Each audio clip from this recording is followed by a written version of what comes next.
Good afternoon, everyone, and thanks so much for having me. I'm excited to be here. So, as Jordan mentioned, I'm the head of advocacy at Wave Life Sciences. And oftentimes, actually, even just last week, my daughter came home from school and said, Mom, what do you do? And so I've always tried to explain it as, I think the role of advocacy is really you're the bridge between the company and the community. So my job today is really to explain to all of you a little bit about the work that we're doing at Wave, and importantly, hear from all of you to bring your insights and your perspective back into the company, really to inform drug development and make sure that we're reducing barriers to clinical trials and really being thoughtful about how we communicate. So as other of my colleagues have shared today, what we're doing is investigational. There's a lot of things that we don't know, and really today my job is to explain to you what we do. So that's what I'll take you through in the next few slides. What I'd like to do is actually tell you a little bit of a story about our N531 clinical program. So before I joined Wave, and I've been at Wave for about 4 years, but before I joined, we had a previous study, suvodirsen, that was looking at exon 51, and that trial didn't meet its primary endpoints, and so the study ended. But what our team did was we went back into the clinic, and we did a lot of research to try to learn from that experience. And so what we were able to modify was some of the chemistry, and we moved forward Wave N531 into the clinic. And we did so in a pretty methodical way. So we started part A of the program in just three participants, really to try to understand a few things. As you've heard from some of the other presenters today, really the first thing to understand is safety and tolerability, right? Is it safe for those who are being exposed to the medication or to the molecule? We also really wanted to figure out what was the right dose to dose at to be able to see the outcomes that we were looking for. And thirdly, what we found in that first study with just the 3 participants was that we had high muscle tissue concentration. So what that told us was that it was actually getting to where we wanted it to go. We also saw that it was safe, which was important. And lastly, we also saw high exon skipping. And so those 3 components are really what drove us to move into part B of the study. So part B is currently underway. We have 11 boys who are participating in that phase of the program. We reported our 48-week data in March of this year, and I'll walk you through that in the next slide. And since then, all of the participants have actually rolled over into the extension portion of the study. And so they're receiving monthly doses and are continuing, and then they'll have the opportunity to roll over into the open label extension. In parallel, we're actually starting part C, which is really just another group of up to 15 boys where they will also be dosed on a monthly dosing regimen. But what we'll be doing in part C is we'll actually be taking both baseline and 6-month biopsies so that we can really have a more robust data package as we move things forward and have ongoing conversations with regulators. A couple of things that I did also want to mention, it is an open label study, so everyone in the who is participating is on N531, and it's for boys who are amenable to exon 53 skipping. So our 48-week data from Forward 53, I'm actually going to start on the bottom and work my way up. What we found, and again, what I think is really important, is that it was safe and well tolerated. What we also saw was that we had high exon skipping. There was a mean of 54% at 48 weeks. We saw consistent dystrophin protein expression at almost 8% between 24 and 48 weeks. What we also saw was actually really good distribution into the muscle fibers and muscle stem cells.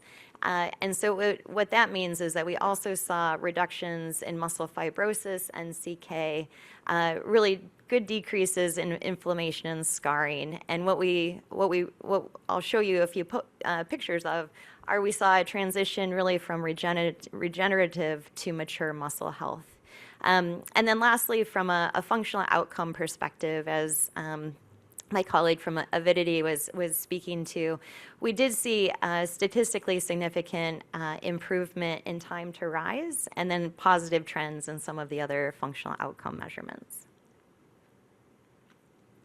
A little bit about who participated in the study. So from the participant characteristics, we included boys between ages 5 and 11. One of the requirements was to be on stable steroid therapy. And then we did have 10 out of the 11 boys were also ambulatory. From a safety and tolerability perspective, again, all adverse events were mild or moderate.